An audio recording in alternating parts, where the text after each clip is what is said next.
Are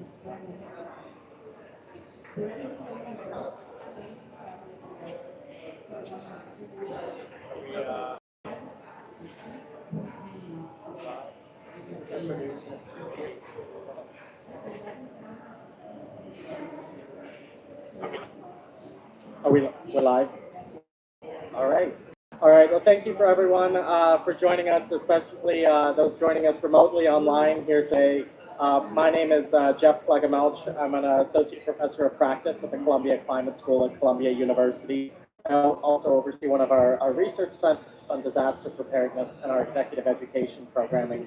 I'll be moderating today. Before I get into introductions, just a little bit of background on what we're doing here. So, climate finance is something that has really emerged over the last few years with different financial mechanisms, company disclosures, reporting requirements, and now a big topic here at COP30, of course, being climate adaptation financing.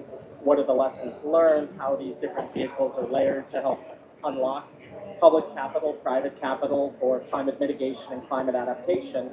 But kind of as a prerequisite for all of this, we need the skill sets. We need the professionals in the field who are able to navigate this constantly changing environment. And of course, within Columbia Climate School and within higher education, we're navigating in quite a few different ways. So I'm joined here by really a wonderful panel with a variety of perspectives. So we have Dean of the Columbia Climate School, Dean Alexis Abramson. We have another researcher from one of our flagship research centers, the Columbia Center on Sustainable Investment, Laura Fornabayo. We have an alumni of the Columbia Climate School who also is a former UK negotiator and is currently with the Executive Office of the Secretary General on Climate Adaptation for the United Nations, Amy Campbell, and a current student who joins us from the School of International and Public Affairs at Columbia University, focused on in the MPA in Climate, Energy, and Environment. Also a Global Energy Fellow in the Center on Global Energy Policy at the School of International and Public Affairs. So to kind of set the stage, maybe Dean Abramson, we'll start with you. Is this one better? This one's a little better. All right. Maybe we'll start with you to kind of talk a little bit.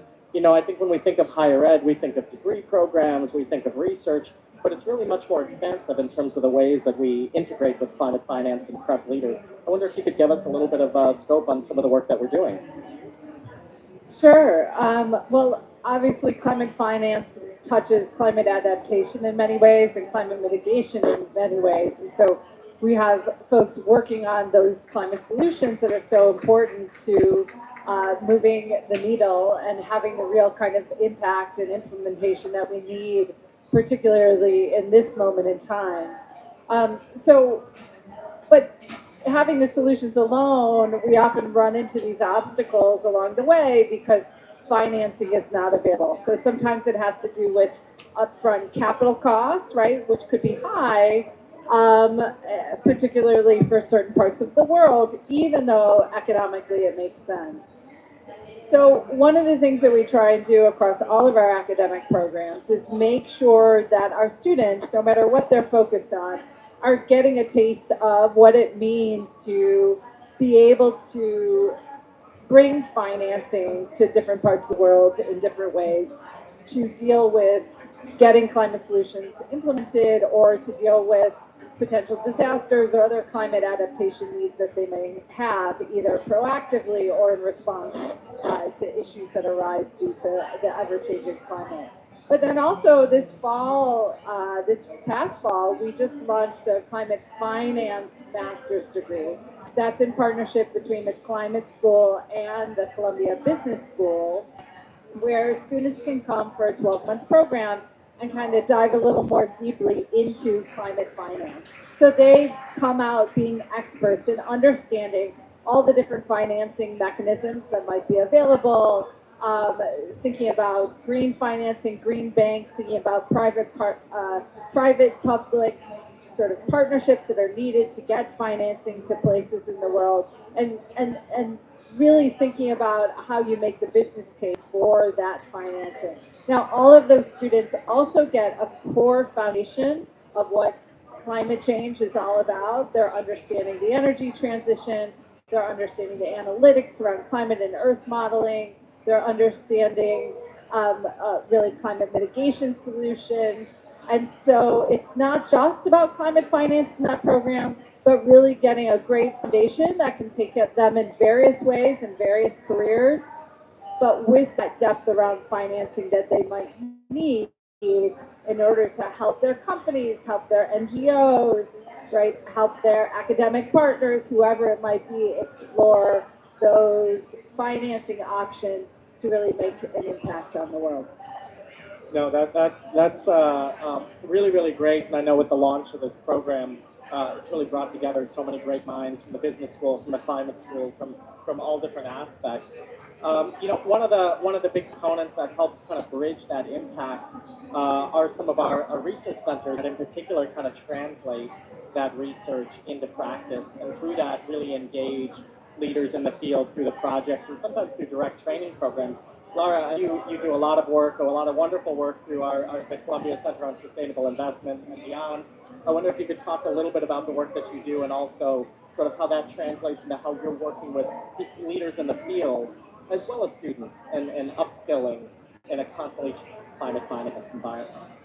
Yes, thank you. So CCSI, the Columbia Center on Sustainable Investment, is an applied research center, which means that we do research always focusing on the implementation. And this also means that we create solutions, we design solutions, and sometimes even the research projects themselves with the stakeholders we're working with. So it is always about bringing the stakeholders at the table with us and discussing the solutions that we would like to see. This also means being able to communicate our research in that side work. So our work doesn't stop at the publication. The end goal is never the publication. The end goal is also being able to train people on what we have learned in the research process. It's about creating new partnerships. So one project, one publication is always the start of something or something new, of new engagement. When it comes to students, our director, Lisa Sachs, is the director of the MS Climate Finance program that Alexis just spoke about. And so we are deeply engaged with students. We offer internships, and they're really part of the teams when we have relevant projects. And this collaboration is great. It's something for the climate school, but also with CEPA students. So that's really something that we treasure. And also we do executive training. We have trainings on agriculture, on mining, which are big areas of expertise for us. And so we always try to build capacity.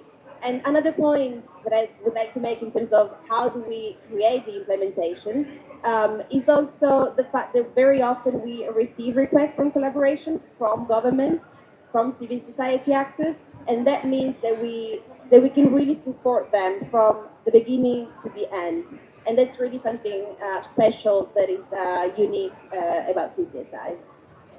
Absolutely. That's one of my favorite things about project work is really seeing that evolution and that learning and being a part of that journey. And I know in a lot of the executive education work that we do, it may be more to sort of upskill in certain areas. We're getting a lot of interest from financial firms, but also management consulting groups, right? There are all these shifting dynamics, and who's the first person in many places called the consultants. And so learning about the climate models, learning about the circular economy, learning about all of these different aspects is being able to engage in many different ways. Amy, I'd love to come to you because I know you're doing a lot of work. You've been involved with us with the Climate Finance Vulnerability Index and now working within the UN, having come out of our master's program. I guess my first question is how do we do in terms of prepping for it? But really, what are the kinds of things that you're seeing that maybe connect with the education, and what are maybe some of those other things that you're seeing in the work that you're doing that you're kind of learning on the job along the way and bringing into this context? Yeah, the short answer is very well. Good. I was hoping you'd say that. But yeah, I think the master's was not purely an academic master's, and that's kind of exactly why I chose to kind of go to the US for education, coming from the UK. It was a very practical, implementable master's and kind of setting me up for the international space, the multilateral space. I think the first is kind of soft skills, in that so many of the assignments weren't just reading reports and writing essays they didn't get used, but they were actually solving problems that could then be plugged into organizations. And some of the assignments that I did in your class, Jeff, I then used in my day job, which is great. Things like political strategy, how to have honest and hard conversations with partners, being really aware of the dangerous territory that we're in terms of the scale of the climate crisis, the limited concession public finance that we have, the climate space being very, very constrained, and organisations having to do more with less. I think the Masters set me up very well to then insert myself into these organisations and actually make change. And then finally, volume. It was a challenging Masters. That's why I signed up to it. And kind of being challenged all the time, having a high volume of assignments, and just being able to think very quickly, think on the spot, and come to a solution very quickly with different assignments was very helpful. No, wonderful. It's I'm glad the coursework you had with me was useful. No, it's one of the things too we talk about on a lot of the activities we design. They're not just designed to enhance learning. These are things we actually have to do with our partners in the field, right? Like creating the value propositions, navigating. And I think you bring up such an important point, which is that there are financial mechanisms and there's the math behind the financing, and then there's the people and the personalities and the egos and the attitudes and the interests that overlap or conflict with each other. How do we navigate this in a way to move things forward? Which I'm sure, I won't ask you to comment on the record, but I would guess that the UN is a constant dynamic, right? That has to be done. No comment. Fair enough. Yeah, Alejandra, thank you so much for joining us. I should also note Alejandra is also an intern with us at the Climate School in our communications and does an amazing job and helping to push things forward. As a student, as a current student in this space, I'm curious your perspective in terms of what you're seeing here, what you see in the climate finance space, what you're learning, and how these things, how this all kind of fits in with your plans and the work that you're doing. Okay. So I'm a current student at the Master of Public Administration program at CIPA, and I focus on, I'm calling the concentration on climate, energy, and environment. My background was already in energy, so what I thought coming to Columbia was to concentrate myself more in the energy policy and energy finance, because I'm an energy engineer, so I had like more of like a technical background before coming here. And so far it's been great. I've been loving it. It's a full 2-year program, almost to graduate next year. I think Columbia and CIPA and the concentration specifically, they have really helped me in terms of expanding my knowledge in the public policy analysis and also in how finance is a really key area to specialize if I want to work in like energy transition, or more specifically if I want to focus on like energy access and bring in like electrification projects.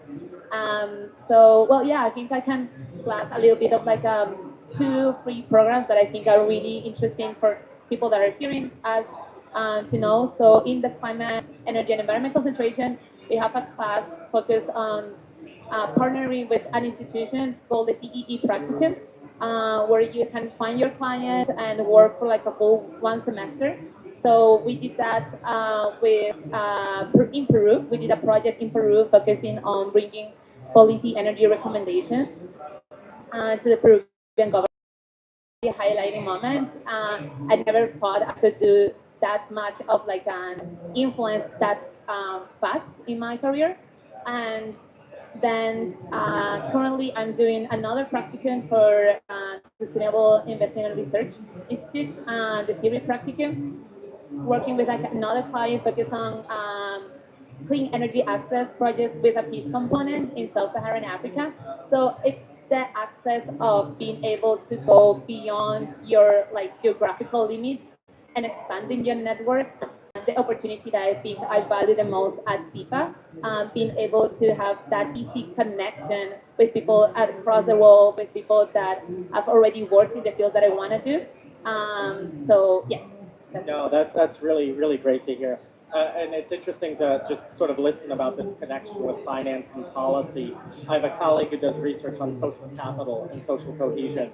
And in the disaster space, this is one of the strongest predictors of how a community does after a disaster. And he said to me, we realized no one is ever going to take us seriously until we can monetize it and look at the economic impact. And so, 100%. yeah, they're for better or for worse. So they're looking at things like they've been able to demonstrate community-driven social infrastructure and the return on investment actually exceeding that of all other post-disaster investments and things like that. And just amazing to hear about the different connections and those. Speaking of electrical engineers, our dean comes from a background of engineering, mechanical and electric. But obviously what we're hearing across this is partnerships, the breadth of partnerships that's needed. The climate school is largely founded on this intersection of many different disciplines, many different intersections of partnerships. I wonder if you could talk a little bit more kind of at the school level, sort of what we're doing to help create maybe this connective tissue between all these different civil society actors and groups for our students and for the researchers and for the benefit to civil society. Yeah, I completely agree that partnerships needs to be a focus, particularly in the moment that we're in. I like, we are a school, we are at a university, and I like to think of sort of the work that we do. Some will be implemented and have impact now, now in the next 2 years. Some maybe a little bit more 5 to 10 years, and some in the future. Those things that we kind of can't even predict we'll need 20 plus years from now. So we do cover that whole spectrum, doing our teaching, our educational work. We'll have students out there for many decades to come having the impact that they will have, which is wonderful. We do research on a variety of different areas spanning the energy transition, sustainability, climate mitigation, climate adaptation, analytics. But then we really do focus on this third area, and it's not typical for a school to do that, and that's impact work. And so many of our faculty or many of our courses that we have bring in this real world experience or are really invested in making implementation happen. And we do this much more than I would argue pretty much any other school does. We are the climate school. We're not disciplinary focused, engineering, medicine, journalism. We are focused on climate, which is a global challenge. And in order for us to then to have that impact, we would be silly to think we could do it alone. And so that requires 100% as many partnerships as we possibly can have.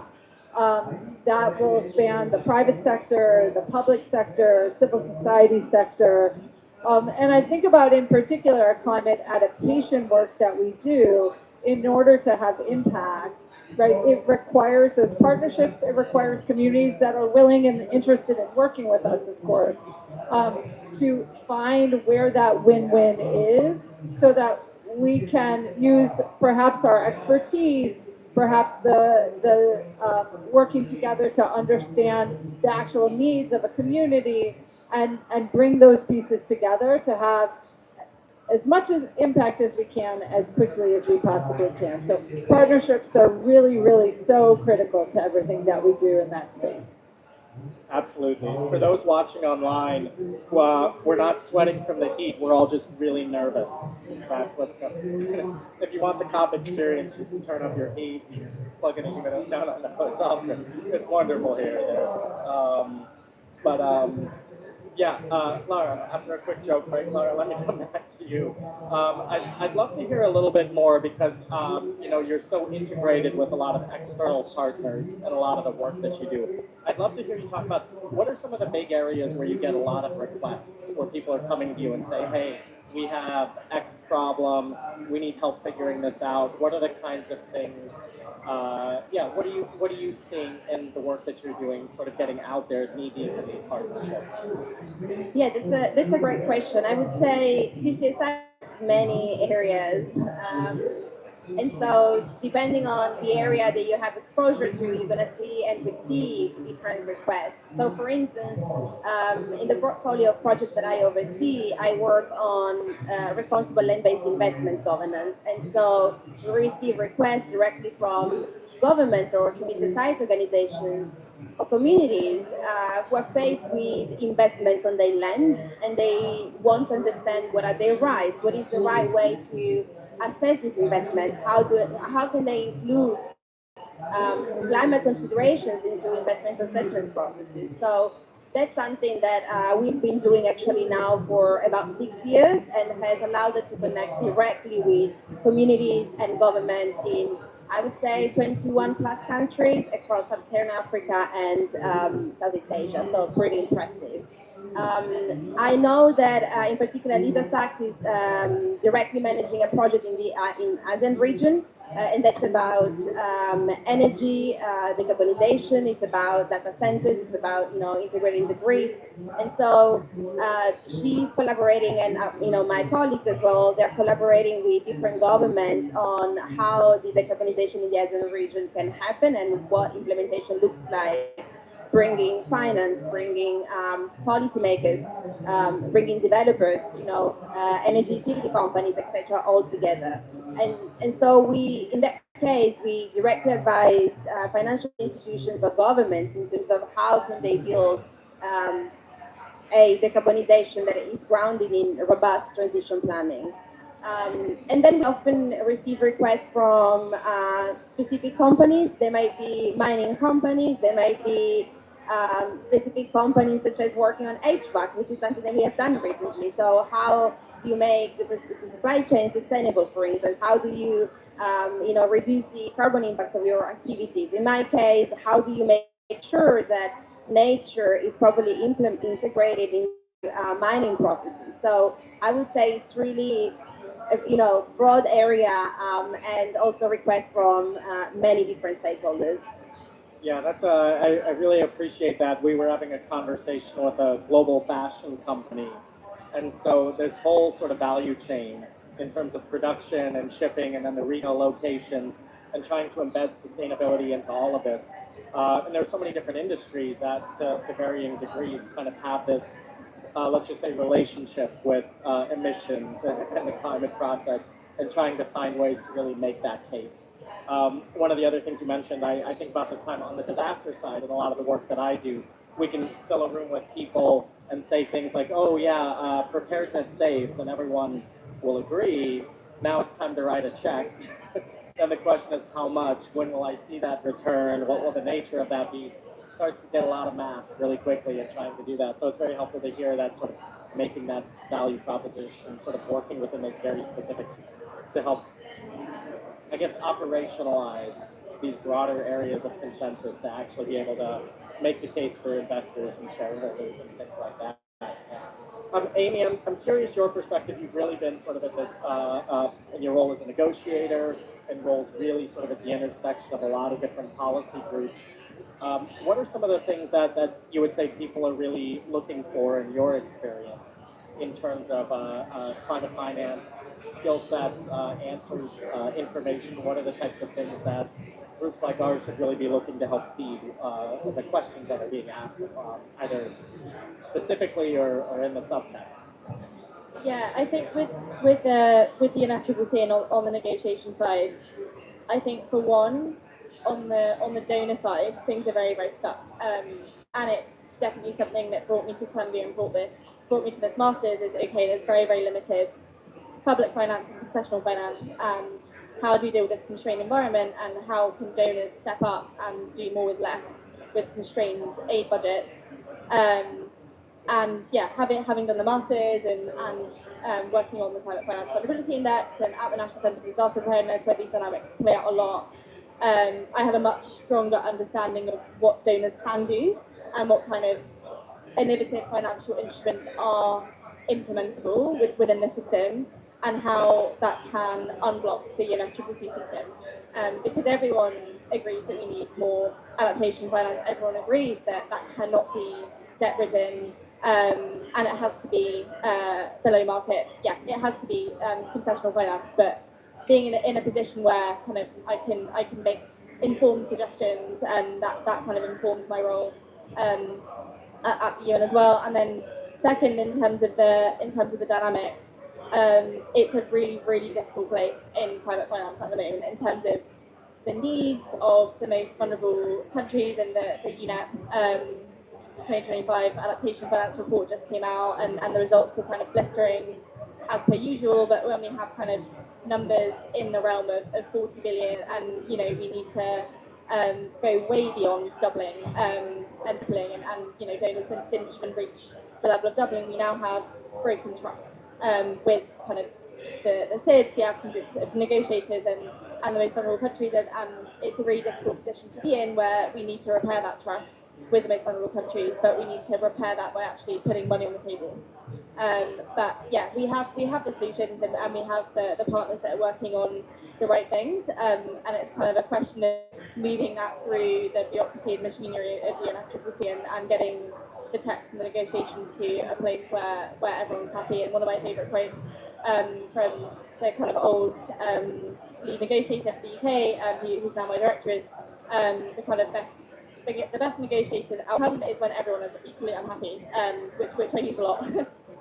Absolutely. I know in a lot of the follow-on and our work with the Climate Finance Vulnerability Index, we've had a lot of these conversations with groups, right? How we can kind of objectively measure things kind of adjacent to the politics, but then to be used, it has to kind of be absorbed back into that ecosystem. And there are certain things that may make sense through one lens that are difficult through another, and particularly some of the different interests, and coming to that negotiated outcome, coming to that outcome that is a win-win for everyone, can be a very drawn-out process that just requires a lot of hard work, a lot of conversation. My tablet that I have my notes on here is getting very hot. If I catch on fire, this may be the most viral top YouTube video that ever happened. So I just want to say, be ready to be famous. Speaking of energy, Alejandra, I'm curious your thoughts as well too. I know as a student, you're working with a lot of groups like the Center for Energy Policy and affiliated center also with the Climate School. You mentioned a lot of the work that you've been able to do in the field. I'm curious, sort of, what are some of the dynamics you've seen, kind of this intersection with finance, with policy, so what do you think? Thank you for the question. I'm also a fellow at the Center for Global Energy Policy. It's a one-year program from CEGEP, and they're also affiliated with CEPA.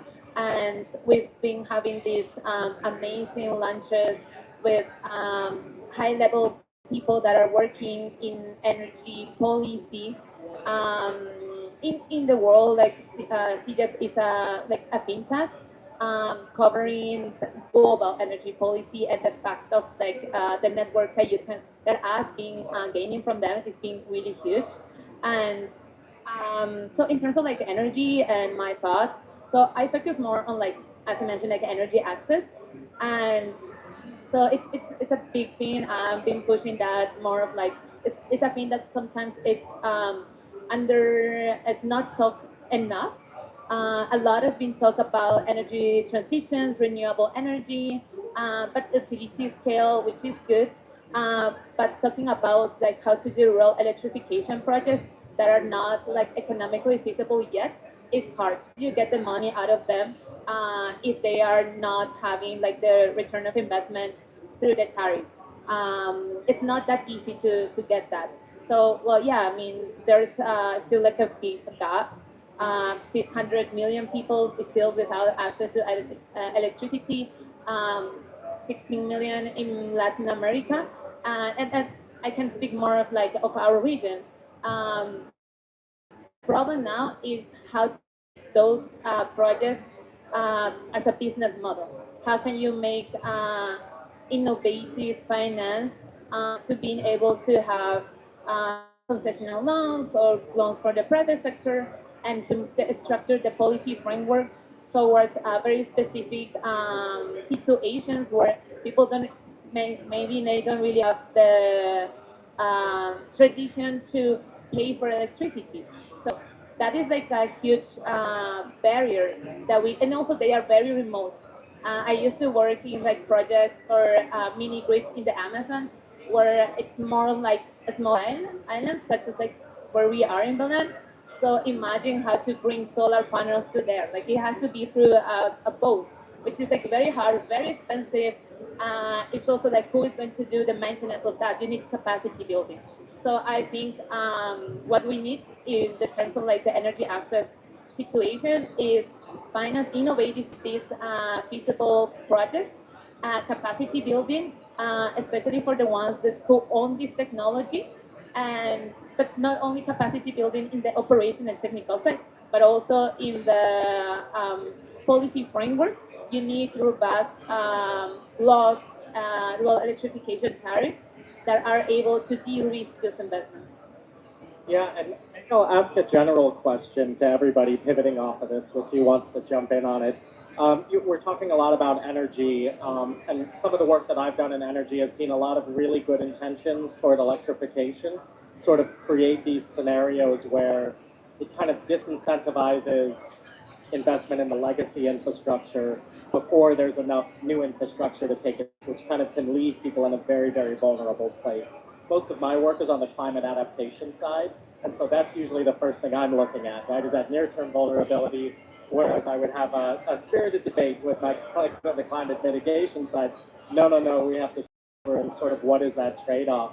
And so I guess maybe the question that I would ask is, kind of to the panel here, is where have you maybe seen intended consequences of climate finance, of trying to incentivize and move markets? And what can we do about that? How can we better sort of prepare through education, through services, identify that early on to sort of look at that more holistically? Great. Do you want to? Yeah, thanks for that question, Jeff. I've done some work on microgrids and microgrids in emerging economies, especially. And early on, yes, there was sort of this idea that if we could just bring microgrids to different parts of the world, people would now have access to electricity, and that would drive economic development and other benefits. But often what we saw happen is, a solar array, maybe with some batteries, was brought to a particular part of the world, and the infrastructure was built maybe to have sometimes limited, but sometimes a distribution system could be built out to give a little more access to a community. But oftentimes what the investment did not do was train workers on what to do when a solar panel failed. Or especially if they're strung together in such a way, sort of like Christmas lights used to be, when one, in a string array, when one fails, they all fail. And that, obviously, to have this running electricity network and then have it fail and have nobody left to be able to fix it, was a problem. So we've learned that lesson around making sure that this is a partnership with the community. The community needs to want it. It needs to be designed in a way that meets the needs of the community, and that there's training that comes with it, and sort of that legacy of training as well is thought through to make sure that there are workers that are paid to maintain the equipment moving forward. And so now there's a lot of financing that goes into making sure not only that happens, but that there's also financing of companies that are actually doing those installations. So it's not just somebody coming in and plopping a microgrid and doing a little training, but actually there's a company, oftentimes it's a small company, that you're investing in to be able to build up their capability, their ambitions for growth of that company, and reaching a multitude of potential customers. One investment I know of, for example, is in Indonesia in particular. It's the financiers that have come in to put solar in Indonesia have done so with an interest in a return. So they are getting or will be getting return. And they're investing in the company that's building out the infrastructure. And that company is an Indonesian company. I don't know, did you want to add, Laura? I know you've done a lot of work in this with communities as well, too. Yeah, maybe rather than focusing on energy, I was thinking in terms of the finance that you need for this type of projects. And a lot of the issues that we have seen is that it is very difficult to match the topology of investment with the kind of financing instrument. And so in those cases, how do you design the investment? Therefore, starting from the question, what do I need to finance? And at that point, understanding what is the finance that you need, and that kind of matching and bridging different competencies, of course, including, of course, the communities.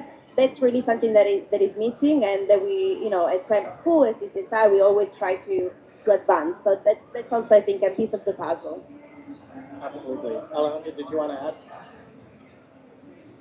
I can complement a little bit of what you both mentioned, and I think it's really key. So, rural electrification is beyond just like writing a check and bringing money, because you also need to know what you need the money for, which means you need to do like a proper community engagement, research, and you need to partner with nonprofits or local organizations that are already in place. What are their needs? Because you're not going to like a standard where you're gonna have the infrastructure already that you may think from your own experience. You need to know what's the situation there. How do you get there? Is there internet? If there's not, do people actually know how to use those solar panels? Most of the times, seen as well in the Peruvian case, um, people receive this equipment, but because they don't really know how to use it. I mean, like solar panels are being used as tables for like cooking or like eating. Because what do you do with the battery that sometimes gets broke? They don't know how to repair a battery, and you need to train them. You need to train the utilities as well, because they are used to do like conventional like methods of like energy generation, and renewable energy is very different. You need to do um, resilience of the grid, like improvement of the grid as well. So there's a lot of like technical, non-technical, like social issues that you need to take care where you're doing this project. And talking as well about like microgrids. So I think like at least in Latam, we are past beyond the moment where you're thinking of expanding the grid. The main places that are left unelectrified is because they are in remote places that is not technically feasible to do expansion of the grid. You need to do isolated mini grids, microgrids for these communities. So that's a different as well, like business model. Technically, it's very hard as well. So it's in the microgrids, it's growing, I think. But beyond the technical thing, it's a lot on getting to have that engagement with the communities as well. Like we're in an English speaking like panel, they need to bring this um, kind of like guides and everything in their own language, which is really really hard.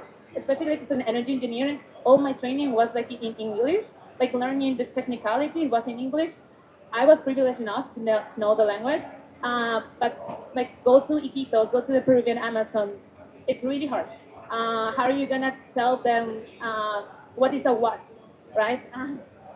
So yeah.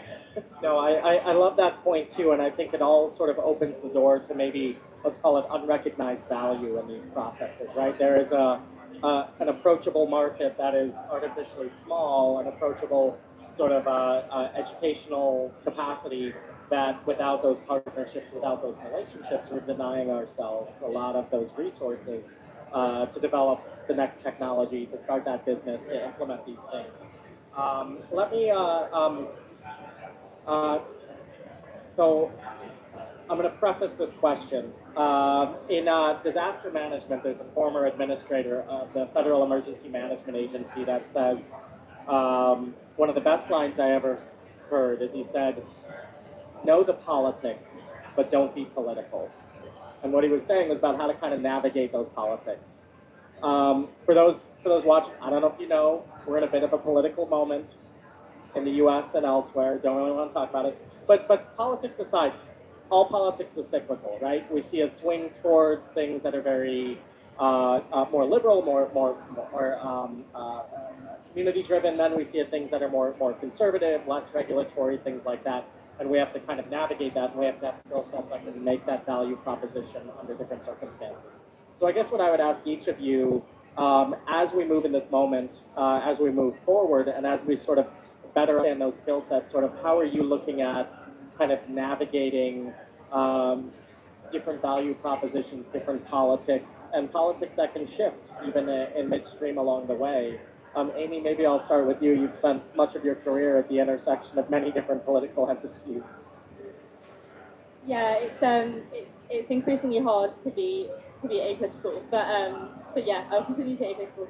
I think one of the priorities that I try and kind of implement in my job is we're just in a very dire place finance wise and climate wise, and particularly everyone kind of knows the difficult position that the UN is in, that the World Bank is in terms of reform and kind of reducing staff capacity and doing more with less, coupled with the fact that we kind of have, consistent climate disaster that wipes out fiscal capacity very quickly, and this financing needs to be out the door, yesterday or 3 weeks ago.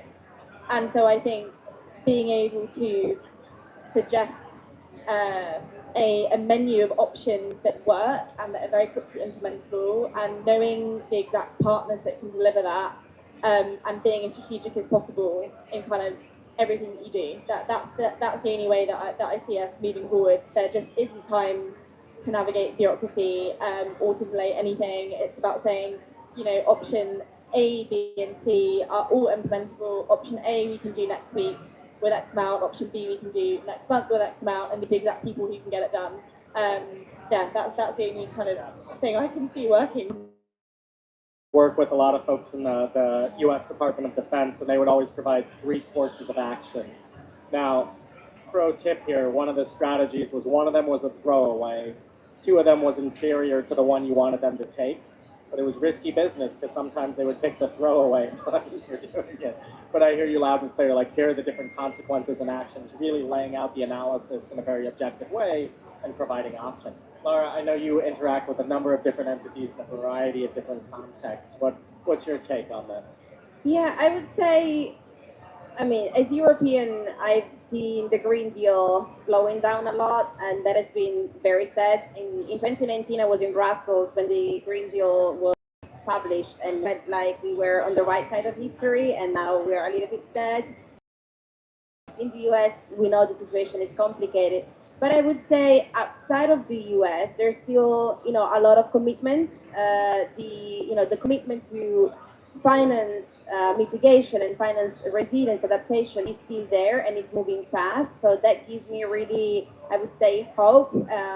And I think in this moment when it's so challenging, we need to be clear, credible, and robust in the solution that we bring. And I think that, in my opinion, is the big role that we have. So bringing clarity, bringing credibility, and bringing science to decision makers so they can understand really what is the decision that they need to make on the basis of the information available. So that's how I navigate that. Really appreciate that. Really great point. Laura, excuse me, Alejandra, you mentioned working with communities, and a lot of times that takes time and resources and things that might be contrary to some of the incentives of election cycles in government or quarterly earnings reports. How do you sort of see this in some of the work that you've been a part of in terms of kind of making that case for the importance of it?